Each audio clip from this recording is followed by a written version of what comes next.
ഇതിൽ പല പേരൻസും പറയാറുണ്ട് നമ്മുടെ അടുത്ത്, പ്രത്യേകിച്ച് യങ് പേരൻസൊക്കെ പറയാറുണ്ട്, അറിയാം കുഞ്ഞ് വാശി പിടിച്ചിട്ടാണ് കരയുന്നത്, വാശിയുടെ കരച്ചിൽ തന്നെയാണെന്ന് അറിയാം. പക്ഷെ ആ കരച്ചിൽ കാണുമ്പോൾ പേടിയായിട്ടാണ് പോയി എടുക്കുന്നത്, എന്തെങ്കിലും സംഭവിക്കുമോ കരഞ്ഞ് കരഞ്ഞെന്നുള്ളൊരു പേടി. അപ്പോൾ അതിന് നമ്മൾ എങ്ങനെ അഡ്രസ്സ് ചെയ്യുന്നുള്ളതാണ്. അച്ഛനെ അറിയാഞ്ഞിട്ടല്ല, അമ്മയ്ക്ക് അറിയാഞ്ഞിട്ടല്ല, പക്ഷേ ഈ കരച്ചിൽ ഇങ്ങനെ വളരെ ഹിസ്റ്റീരിക്കായിട്ട് കരയുമ്പോൾ എന്ത് ചെയ്യുന്നുള്ളൊരു വെപ്രാളത്തിലാണ് ഇവരിത് ചെയ്തു പോകുന്നത്. ഇതിനകത്ത് രണ്ട് കാര്യങ്ങളേ ഉള്ളൂ. ഒന്ന്, കുട്ടി ആരോഗ്യമുള്ള കുട്ടിയാണെങ്കിൽ കുറച്ച് നേരം കരഞ്ഞു എന്ന് വിചാരിച്ച് ഒന്നും സംഭവിക്കില്ല. കുട്ടി ശ്വാസം മുട്ടി മരിക്കാനോ ഒന്നും വരുന്നത്.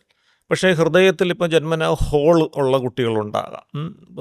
ഏട്രിയൽ സെപ്റ്റൽ ഡിഫക്റ്റ് എന്നൊക്കെ പറഞ്ഞുകൊണ്ടുള്ള ജന്മനാ ഉള്ള ഗൗരവമായിട്ടുള്ള ആരോഗ്യ പ്രശ്നങ്ങൾ, അങ്ങനെയുള്ള കുട്ടികൾ ചിലപ്പോൾ കരഞ്ഞാൽ ബുദ്ധിമുട്ട് വരാം. അത്തരം കുട്ടികളെ പ്രത്യേക തരത്തിൽ തന്നെ നമ്മൾ കെയർ ചെയ്യണം. അതിനകത്ത് സംശയമൊന്നും എക്സെപ്ഷൻസ് ആണ് തീർച്ചയായിട്ടും. അല്ലാതെ പൂർണ്ണ ആരോഗ്യമുള്ളൊരു കുട്ടി കുറച്ച് നേരം കരഞ്ഞു എന്ന് വിചാരിച്ച് നത്തിങ് വിൽ ഹാപ്പൻ. ഒരു 3-4 ദിവസം ഇങ്ങനെ കരയുന്നു, ആരും തിരിഞ്ഞു നോക്കുന്നില്ല. അപ്പോൾ കുട്ടിക്ക് മനസ്സിലാവും, കുട്ടിക്ക് ഒരു എക്സ്പീരിയൻഷ്യൽ ലേണിംഗ് ആണ്. ഈ കരയുമ്പോൾ ആരും മൈൻഡ് ചെയ്യുന്നില്ല, പിന്നെ ഇത്രയും കഷ്ടപ്പെട്ടിട്ട് കാര്യമില്ല. കുട്ടി വേറെ സ്ട്രാറ്റജി കുട്ടി തന്നെ അഡോപ്റ്റ് ചെയ്യും. അപ്പോൾ ഒരു 5-ാം ദിവസം തൊട്ട് കരച്ചിലിൻ്റെ തീവ്രത കുറയും. ഒരു 2 ആഴ്ച കഴിയുമ്പോൾ ചിലപ്പോൾ കരച്ചിൽ നിൽക്കും. വാശി പിടിച്ച് കരച്ചിലെന്ന് പറഞ്ഞ രീതി തന്നെ അങ്ങ് മാറുകയും അത് വിജയിക്കുന്നില്ല എന്ന് മനസ്സിലാവും. അപ്പോൾ കുറച്ചൊരു ക്ഷമ നമ്മൾ കാണിച്ചു കഴിഞ്ഞാൽ തീർച്ചയായിട്ടും അതങ്ങ് മാറിക്കിട്ടും എന്നുള്ളതാണ്. ഇനി പാസീവ് പണിഷ്മെൻ്റ് എന്ന് പറഞ്ഞ രീതിയുണ്ട്. ഈ പാസീവ് പണിഷ്മെൻ്റാണ് താങ്കൾ പറഞ്ഞ പോലെ പ്രതിഫല നിഷേധം, അല്ലെങ്കിൽ കുട്ടിക്ക് ഇഷ്ടപ്പെടുന്നൊരു കാര്യം എടുത്തു മാറ്റുക. ഇപ്പോൾ 2 മണിക്കൂർ പഠിച്ചാൽ അടുത്ത 1 മണിക്കൂർ മൊബൈൽ കളിക്കാൻ തരാം. ഇതാണ് എഗ്രിമെൻറ്റ് വീട്ടിൽ. 2 മണിക്കൂർ പഠിക്കാൻ കുട്ടി വിസമ്മതിക്കുന്നു. ആ ദിവസം വേറെ ബഹളമൊന്നുമില്ല, ഇന്ന് നീ പഠിച്ചില്ലല്ലോ, അതുകൊണ്ട് നിനക്കിന്ന് മൊബൈലില്ല. അത്ര മതി. സൗണ്ട് ഉയർത്തുക പോലും ചെയ്യണ്ട. അടിവരട്ട് പറയേണ്ടത് ആ ഒരു സെൻറ്റൻസ് ആണ്. വേറെ ബഹളമൊന്നുമില്ല, ഇത് കൊടുക്കുന്നില്ല. ഒരു ബഹളവും ഇല്ല, അടിയില്ല, ചീത്തവിളിയില്ല, കൂടുതൽ നീണ്ട പ്രസംഗങ്ങളുമില്ല, ജസ്റ്റ് ആക്ഷൻ, ഉപദേശങ്ങളും ഇല്ല, ഒന്നുമില്ല, ഒറ്റ വരി. നമ്മൾ തമ്മിലൊരു എഗ്രിമെൻ്റ് ഉണ്ടല്ലോ, 2 മണിക്കൂർ പഠിച്ചാലേ 1 മണിക്കൂർ മൊബൈൽ കിട്ടും. ഇന്ന് നീ പഠിച്ചില്ല, അതുകൊണ്ട് ഇന്ന് നിനക്ക് മൊബൈലില്ല, ടേക്ക് ഇറ്റ് അവേ. ഇതും ഒരു എക്സ്പീരിയൻഷ്യൽ ലേണിങ്. കുട്ടി കിടന്ന് ബഹളം വയ്ക്കും, അത് പറയും, നോ റെസ്പോൺസ്. പിന്നെ അതിന് ചർച്ചയേ ഇല്ല, ഒരു പ്രതികരണവും ഇല്ല. പിന്നെ തർക്കിക്കാൻ നിൽക്കരുത്. കാരണം പലപ്പോഴും ഇത്തരം സന്ദർഭങ്ങളിൽ കുട്ടി ഓരോ ന്യായീകരണങ്ങൾ പറയുമ്പോൾ അതിനോട് നിങ്ങൾ തർക്കിക്കാൻ പോകുന്നതനുസരിച്ചിട്ടാണ്. തർക്കം ഒരു വിഷയം അതിനകത്തില്ല, നോ റെസ്പോൺസ്. അപ്പോൾ ഇതും കുറച്ച് ദിവസം കഴിയുമ്പോൾ കുട്ടിക്ക് മനസ്സിലാവും, രക്ഷയില്ല, പഠിച്ചില്ലെങ്കിൽ മൊബൈൽ കിട്ടില്ല. തീരുമാനിക്കും, പഠിച്ചേ പറ്റൂ, പഠിച്ച കാര്യം നടക്കുകയും ചെയ്യും. പഠിച്ചാൽ പോരെ, പഠിക്കുക എന്നുള്ള അത്ര വലിയ പ്രയാസമുള്ള കാര്യമില്ല. 2 മണിക്കൂർ പഠിച്ചാൽ നമ്മൾ ആഗ്രഹിക്കുന്നത് ആ ട്രാക്കിലോട്ട് കുട്ടി വരികയാണ്. ഇപ്പോൾ ഇതാണ് പാസീവ് പണിഷ്മെൻറ്റ്. ആക്റ്റീവ് പണിഷ്മെൻ്റ് എന്ന് പറയുന്നത് ഏറ്റവും അവസാനത്തെ ഇതാണ്. വഴക്ക് പറയലും അടിയൊന്നും ഇപ്പം നിയമപരമായിട്ട് പറ്റില്ല. വഴക്ക് പറയുന്ന അടക്കമുള്ള കാര്യങ്ങളെല്ലാം ആക്റ്റീവ് പണിഷ്മെൻറ്റ്. ഇത് ഏറ്റവും അവസാനമാണ്. അപ്പോൾ കുട്ടിയെ വളർത്തുമ്പോൾ ആദ്യം നമ്മൾ പോസിറ്റീവ് റീഇൻഫോഴ്സ്മെൻറ്റ്, പിന്നെ നെഗറ്റീവ് റീഇൻഫോഴ്സ്മെൻറ്റ്, പിന്നെ എക്സ്റ്റിങ്ഷൻ, പിന്നെ പാസീവ് പണിഷ്മെൻറ്റ്. ഏറ്റവും ഒടുവിൽ മാത്രമേ ആക്റ്റീവ് പണിഷ്മെൻറ്റിലേക്ക് പോകാം. ആ ഓർഡറിൽ വേണം പോകാൻ. നിർഭാഗ്യവശാൽ ഇപ്പോൾ പൊതുവേ active punishment in the form of ചീത്തവിളി, ബഹളം, നിലവിളി, കരച്ചിൽ, ഇതാണ് ആദ്യം നടക്കുന്നത്. അവിടെയാണത് ഒരു പരാജയമായിട്ട് മാറുന്നത്. ഇമോഷണൽ ടാൻട്രംസ് പോലും ഒരു ആക്റ്റീവ് പണിഷ്മെൻ്റ് ആയിട്ട് മാറും. അതെ. അല്ല, തിരിച്ചങ്ങനെ നമ്മൾ അതിവൈകാരികത കാണിക്കേണ്ട കാര്യമില്ല പേരൻസ് എന്നുള്ള നിലയിൽ. അത് കാണിച്ചാൽ കുട്ടി അത് കൃത്യമായിട്ട് ഒബ്സർവ് ചെയ്ത് അത് അതുപോലെ അങ്ങോട്ട് പകർത്താൻ തുടങ്ങും എന്നുള്ളതാണ്. അപ്പോൾ നമ്മൾ എന്ത് ചെയ്യുന്നോ അത് കുട്ടി റിഫ്ലക്റ്റ് ചെയ്യാൻ തുടങ്ങും കുറച്ച് കഴിയുമ്പോൾ. അപ്പോൾ അത് ചില അമ്മമാർ പറയും, അവൻ്റെ അച്ഛൻ കാണിക്കുന്ന അതേ പരിപാടികളാണ്. സ്വാഭാവികമായും അച്ഛനീ കാണിക്കുന്ന കാര്യങ്ങൾ കുട്ടി കാണുകയും കൂടെയാണല്ലോ.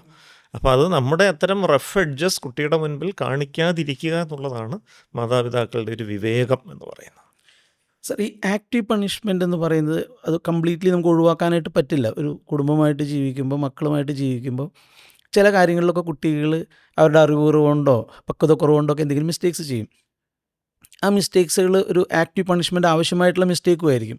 അപ്പം അങ്ങനെ ഒരു ആക്റ്റീവ് പണിഷ്മെൻറ്റ് കൊടുക്കുമ്പോൾ ശ്രദ്ധിക്കേണ്ട എന്തെങ്കിലും കാര്യങ്ങളുണ്ടോ? ഈ ആക്റ്റീവ് പണിഷ്മെൻ്റ് എന്ന് പറയുമ്പോൾ അടിയാണ് നമ്മുടെ മനസ്സിലുള്ള പ്രധാന ആക്റ്റീവ് പണിഷ്മെൻറ്റ്. നമുക്കെല്ലാം കിട്ടിയിട്ടുള്ളതും അത് തന്നെയാണ്. അപ്പോൾ അതിൻ്റെ ഒരു കുഴപ്പമെന്ന് പറഞ്ഞാൽ അതൊരു നൈമിഷികമായ ഒരു വേദന മാത്രമേ തരുന്നുള്ളൂ. മാത്രമല്ല, ഇത് എന്തിനാണ് ഈ അടിക്കുന്നതെന്നുള്ളത് പലപ്പോഴും പേരൻസ് വ്യക്തമാക്കത്തുമില്ല. ഈ അടി കിട്ടിയ പല കുട്ടികളോടും ചോദിക്കുക, എന്തിനാണ് നിൻ്റെ അച്ഛൻ അടിച്ചത്? അത് അയാൾക്ക് എന്നെ ഇഷ്ടമല്ല. ഇതാണ് കുട്ടി പറയാൻ പോകുന്നത്. അല്ലാതെ ഇന്ന തെറ്റ് ചെയ്തുകൊണ്ടാണ് അടിച്ചതെന്നൊന്നും ആ വൈകാരിക വിക്ഷുബ്ധാവസ്ഥയിൽ പറയാൻ വിട്ടുപോകും. അല്ലെങ്കിൽ പറഞ്ഞാൽ തന്നെ കുട്ടിക്കത് കമ്മ്യൂണിക്കേറ്റഡ് ആവുന്നില്ല, ഉൾക്കൊള്ളാനുള്ള മാനസികാവസ്ഥ ഉണ്ടാവില്ല. ഇതിനേക്കാൾ വളരെ നല്ല കുറേ മെത്തേഡ്സ് ഉണ്ട്. ഇപ്പോൾ ഉദാഹരണത്തിന്, ഇപ്പോൾ കുട്ടി ചീത്ത വാക്കുകൾ ഉപയോഗിക്കുന്നു, കുട്ടി സാധനങ്ങൾ എറിഞ്ഞ് പൊട്ടിക്കുന്നു, കുട്ടി ആക്രമിക്കുന്നു ബാക്കിയുള്ളവരെ. ടൈം ഔട്ട് എന്നൊക്കെ പറഞ്ഞുകൊണ്ടുള്ള ചില രീതികളുണ്ട്. ഈ ടൈം ഔട്ട് ഏറ്റവും കൂടുതൽ ഇഫക്റ്റീവ് ആവുന്ന 3 വയസ്സിനും 8 വയസ്സിനും ഇടയ്ക്കാണ്. കാരണം 3 വയസ്സാകുമ്പോഴേ വിഷ്വൽ മെമ്മറി ഡെവലപ്പ് ചെയ്യത്തുള്ളൂ, ഈ കാര്യങ്ങൾ തലച്ചോറിൽ പതിയത്തുള്ളൂ. 8 വയസ്സ് കഴിയുമ്പോൾ പിന്നെ കുട്ടി കുറച്ച് ഫിസിക്കലി അത്യാവശ്യം വളർച്ച പ്രാപിക്കും, പിന്നെ ഇത് ഇംപ്ലിമെൻ്റ് ചെയ്യാൻ ലിമിറ്റേഷൻ വരും. ഈ ടൈം ഔട്ട് എന്ന് പറഞ്ഞാൽ ഒരു മുറി വീട്ടിൽ സെറ്റ് ചെയ്ത് വെക്കണം. അതിൽ കുട്ടി ബോറടിച്ച് അവിടെ ഇരിക്കാനുള്ള ഒരു മുറിയായിരിക്കണം. അതിൽ മൂർച്ചയുള്ള സാധനങ്ങളോ ഗ്ലാസ്സോ അങ്ങനത്തെ സംഗതികളൊന്നും ഉണ്ടാവരുത്, കളിപ്പാട്ടങ്ങളും ഉണ്ടാവരുത്, ഒരു ഒഴിഞ്ഞ മുറി, ചെറിയ മുറി. അപ്പോൾ നമ്മൾ കുട്ടിയോട് പറയുന്നത്, ഈ 3 കാര്യങ്ങൾ നീ ഇനി ചെയ്താൽ നിന്നെ ഒരു 20 മിനിറ്റ് ഈ മുറിക്കുള്ളിൽ ഞങ്ങൾ അടച്ചിടും. എന്തൊക്കെയാണ് 3 കാര്യങ്ങൾ? സാധനങ്ങൾ നശിപ്പിക്കുക, ആളുകളെ ആക്രമിക്കുക, തെറി വാക്കുകൾ ഉപയോഗിക്കുക. ഈ 3 കാര്യങ്ങളേ ഉള്ളൂ. അല്ലാതെ അല്പം ഒച്ച ഉയർത്തി സംസാരിച്ചു, തർക്കിച്ചു, ഇതിനൊന്നും ടൈം ഔട്ട് കൊണ്ട് സ്ഥാപിക്കരുത്. ഈ ടോട്ടലി അൺഅക്സെപ്റ്റബിൾ ആയിട്ടുള്ള ഈ 3 കാര്യങ്ങൾക്ക് മാത്രം.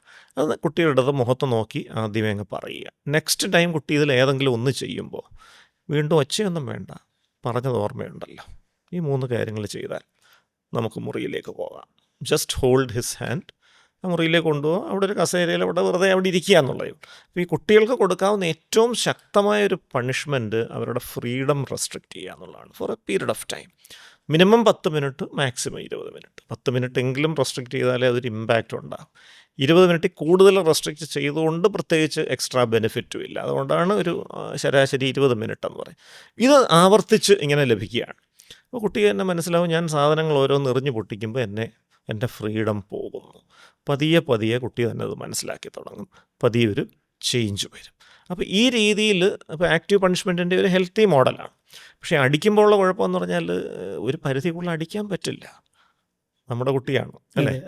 മാത്രമല്ല കുട്ടിക്കും കുറച്ച് കഴിയുമ്പോൾ മനസ്സിലാവും, ഒരടി കിട്ടുമെന്നേ ഉള്ളൂ, 2 മിനിറ്റ് കഴിയുമ്പോൾ അതിൻ്റെ വേദന പോകും, കാര്യമൊന്നുമില്ല, കണ്ടിന്യൂ ചെയ്യാം. ആ കണ്ടിന്യൂ ചെയ്യുമ്പോൾ കിട്ടുന്ന പ്ലഷർ ഈ അടിയുടെ വേദനയെ ഓവർകം ചെയ്യുന്നു എന്നുണ്ടെങ്കിൽ പിന്നെ അത് കണ്ടിന്യൂ ചെയ്യാമെന്നൊരു തീരുമാനത്തിലേക്ക്. അപ്പോൾ ആ അടി എന്ന് പറഞ്ഞ സംഗതി പരാജയപ്പെട്ടു പോകുന്നു അവിടെയാണ്. അപ്പോൾ അതാണ് ഇതിൻ്റെ ഒരു ബേസിക് പ്രിൻസിപ്പിൾ. ഇതിനോട് ചേർത്ത് വെച്ച് ചോദിക്കാനായിട്ടുള്ളൊരു കാര്യം, ഇത് പല രക്ഷിതാക്കളും നമ്മളോട് സംസാരിക്കുമ്പോൾ പറയുന്നൊരു കാര്യം, കുട്ടി ഈ മോശം വാക്കുകൾ ഉപയോഗിക്കുന്നത് വീട്ടിലാരും അങ്ങനെ ഉപയോഗിച്ചതായിട്ടുള്ളൊരു പരിചയമില്ല, പഠിക്കുന്ന സ്കൂളിലും അങ്ങനത്തെ വാക്കുകൾ കിട്ടാനായിട്ടുള്ള സാഹചര്യങ്ങൾ കുറവാണെന്നാണ് ഒരു വിലയിരുത്തൽ. പക്ഷെ എന്നിട്ടും പെട്ടെന്ന് ഇന്നലെ വരെ ഇല്ലാത്തൊരു സ്വഭാവം പോലെ കുട്ടി ഇങ്ങനത്തെ അനാവശ്യമായ വാക്കുകൾ ഉപയോഗിക്കുന്നു. ഇത് വളരെയധികം പേടിക്കേണ്ട ഒരു കാര്യമാണോ, അതോ ഇതൊരു പാസിങ് സ്റ്റേജാണോ? ഒരു ഘട്ടത്തിൽ ഇത് വന്ന് പിന്നെ ഒരു ഘട്ടത്തിൽ അത് മാറിപ്പോകുന്നതാണോ, അത് കുട്ടി ഈ ശീലത്തിലേക്ക് തന്നെ വരാനുള്ള സാധ്യതയുണ്ടോ? ഇതിനെന്തെങ്കിലും കാരണങ്ങളുണ്ടോ ശരിക്കും ഇങ്ങനെ വരുന്നതിന്? ഇന്നത്തെ ലോകം ഇൻഫർമേഷൻ ടെക്നോളജിയുടെ ലോകമാണ്. അപ്പം അച്ഛൻ ഉപയോഗിച്ച മൊബൈൽ അച്ഛൻ അവിടെ ഇട്ടിട്ട് പോകുന്നു. അവൻ കുഞ്ഞല്ലേ, അവനിതൊക്കെ എടുക്കുമോ? കുട്ടി അത് എടുക്കും, കുട്ടി തോണ്ടി എന്തെങ്കിലുമൊക്കെ കണ്ടുപിടിക്കും. അച്ഛൻ എന്താണ് കണ്ടതെന്ന് വരെ കുട്ടി കണ്ടുപിടിക്കും. എന്നിട്ട് ഈ അച്ഛനെ ബ്ലാക്ക് മെയിൽ ചെയ്യുന്ന കുട്ടികളുണ്ട് ഇന്നത്തെ കാലഘട്ടം. അതാണ് യാഥാർത്ഥ്യമാണ് പറയുന്നത്. അച്ഛൻ കണ്ട യൂട്യൂബ് വീഡിയോ, അമ്മയുടെ വാട്സാപ്പ് ചാറ്റ്, ഇതൊക്കെ നോക്കിയിട്ട് പേരൻസിനെ ഫലപ്രദമായി ബ്ലാക്ക് മെയിൽ ചെയ്ത് കാര്യങ്ങൾ സാധിക്കുന്ന കുട്ടികൾ ഇന്ന് നമ്മുടെ സമൂഹത്തിലുണ്ടെന്നുള്ളതാണ് ഒരു യാഥാർത്ഥ്യം.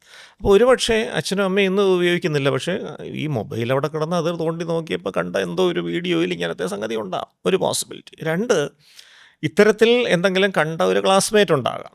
ആ ക്ലാസ്മേറ്റ് പബ്ലിക്കായിട്ട് ഇത് പറയാതെ രഹസ്യമായ ഒരു കമ്മ്യൂണിക്കേഷനിൽ അടുത്തിരിക്കുന്ന ആൾക്കാരോട് അല്ലേ ഇങ്ങനത്തെ ചില കാര്യങ്ങൾ പറഞ്ഞിട്ട് അതൊരു അട്രാക്റ്റീവ് സംഗതിയായിട്ട് തോന്നി അത് അവരുടെ ഒരു ലിമിറ്റഡ് സർക്കിളിൽ ഇങ്ങനെ പറയുന്നു. അപ്പോൾ ചിലപ്പോൾ ടീച്ചേഴ്സ് പോലും അറിയണമെന്നില്ല ഈ വാക്കുകൾ കുട്ടികൾ തമ്മിൽ എക്സ്ചേഞ്ച് ചെയ്യുന്നുണ്ട്. ഇതൊക്കെയാണ് ഇതിൻ്റെ സാധാരണ കാരണങ്ങളായിട്ട് വരുന്നത്. അപ്പോൾ ഇവിടെ ഒരു സംഗതി എന്ന് പറയുന്നത്, ഇതൊരു അക്സെപ്റ്റബിൾ സംഭവമല്ല. നമ്മൾ പൊതുസ്ഥലത്ത് പോയി വാക്കുകൾ പറയുന്നത് നമ്മളെക്കുറിച്ച് വലിയൊരു ബഹുമാനം ഉണ്ടാകാൻ കാരണമാകില്ല, നമ്മളെക്കുറിച്ചൊരു അവമതിപ്പുണ്ടാകാനേ കാരണമാവുകയുള്ളൂ എന്ന് കുട്ടിയോട് കമ്മ്യൂണിക്കേറ്റ് ചെയ്യേണ്ടതായിട്ടുണ്ട്. നാളെ നമ്മൾ ഒരു ഉത്തരവാദിത്തപ്പെട്ടൊരു പദവിയിലെത്തിയിട്ട് ആ ഒരു ജോലി ചെയ്യുന്ന ഒരാൾ ഈ വാക്ക് പരസ്യമായിട്ട് പറഞ്ഞാൽ എങ്ങനെയിരിക്കും? ഈ തരത്തിൽ തന്നെ നമുക്ക് പറയാം. ഇപ്പോൾ ക്ലാസ്സിൽ പഠിപ്പിക്കുന്ന ടീച്ചർ, ഇപ്പോൾ ഒരു കുട്ടിയെ സംബന്ധിച്ചുള്ള ഏറ്റവും റെസ്പെക്റ്റബിൾ എൻറ്റിറ്റി ക്ലാസ്സിലെ ടീച്ചറായിരിക്കും. ടീച്ചർ നാളെ രാവിലെ വന്നിട്ട് നിങ്ങളെ ഇങ്ങനെ വിളിക്കുന്നു, എന്തായിരിക്കും നിങ്ങൾക്ക് തോന്നാൻ പോകും? അപ്പോൾ always make the child think from the other side of the table. അപ്പോൾ നാളെ നീ ഇതേപോലെ ആയി ഒരു ഉന്നതമായിട്ടുള്ളൊരു ഉദ്യോഗത്തിലെത്തിയിട്ട് നീ ഇതേപോലെ പോയി പറഞ്ഞാൽ ആൾക്കാർ നിന്നെക്കുറിച്ച് എന്ത് വിചാരിക്കും? അപ്പോൾ ആരൊക്കെയാണ് സാധാരണ ഇത്തരം വാക്കുകൾ ഉപയോഗിക്കുന്നതായിട്ട് നിനക്കറിയാമോ?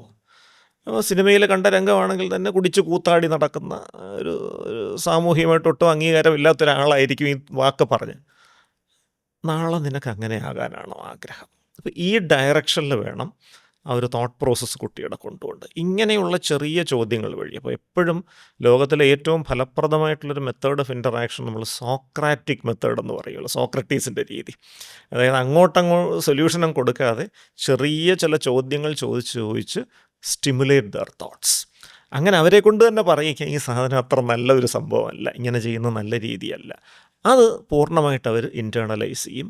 അപ്പോൾ പിന്നെ അവർ ബോധപൂർവ്വം ഒരു എഫർട്ട് ഇടാൻ ചാൻസ് ഉണ്ട്.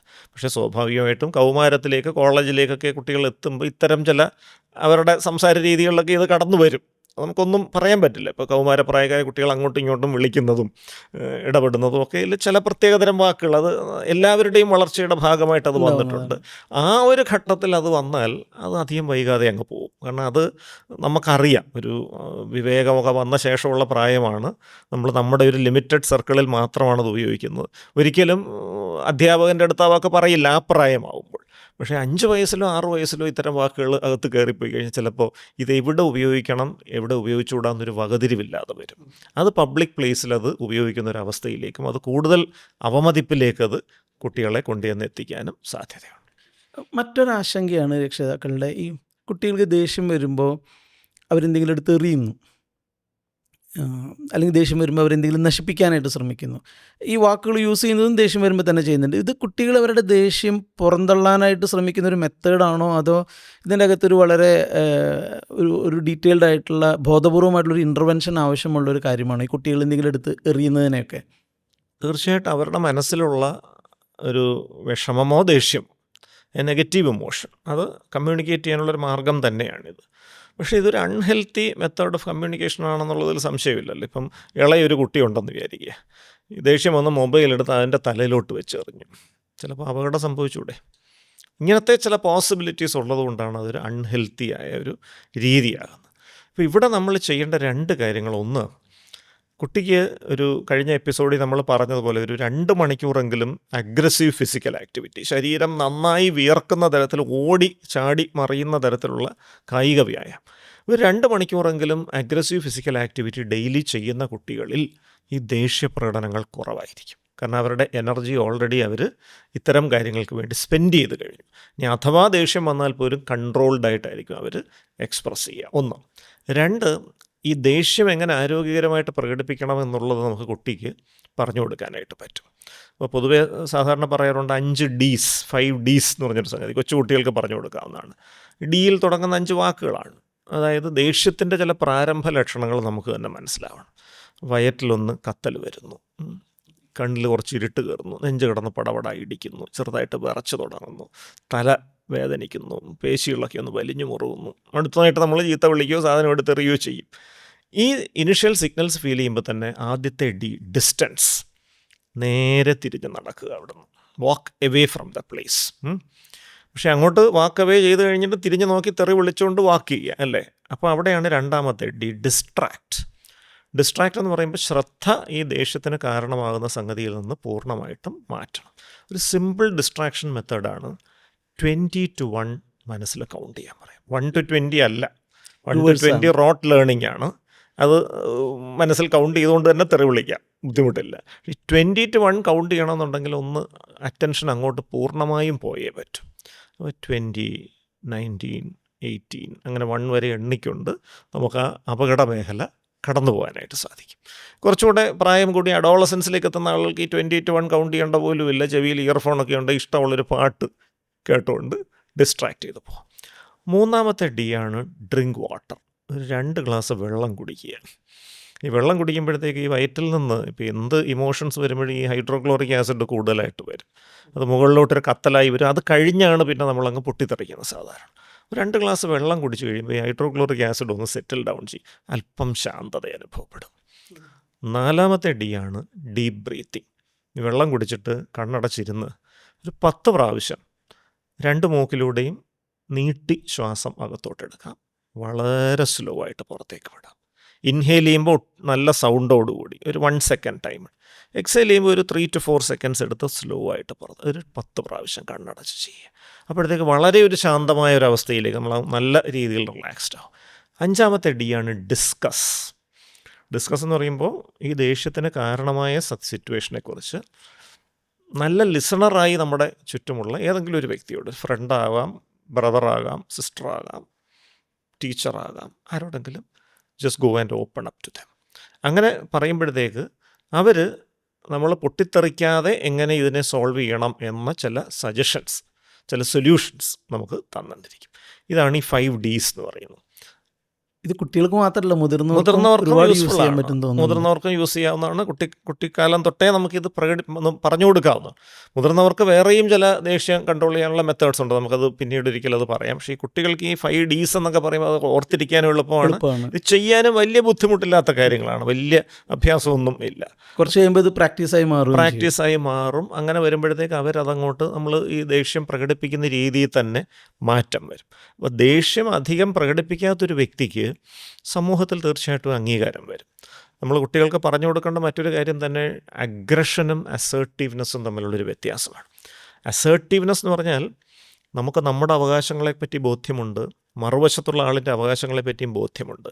മറുവശത്തുള്ള ആളിൻ്റെ അവകാശങ്ങളെ ലംഘിക്കാതെ തന്നെ നമ്മുടെ അവകാശങ്ങൾ സംരക്ഷിക്കാനുള്ള കഴിവാണ് അസേർട്ടീവ്നെസ്. അപ്പോൾ നമുക്ക് ഇഷ്ടമില്ലാത്തൊരു കാര്യം ചെയ്യാൻ ഒരാൾ നിർബന്ധിക്കുകയാണ്.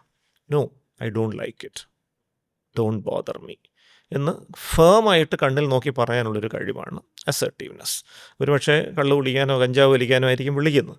നീ എൻ്റെ ഫ്രണ്ടാണെങ്കിൽ നീ ഇത് ചെയ്യണം എന്ന് പറഞ്ഞാൽ അടുത്തൊരു പ്രഷർ ടാക്ടിക്സ് വരുമ്പോൾ, നീ എൻ്റെ യഥാർത്ഥ ഫ്രണ്ടാണെങ്കിൽ you should take into consideration my interest also.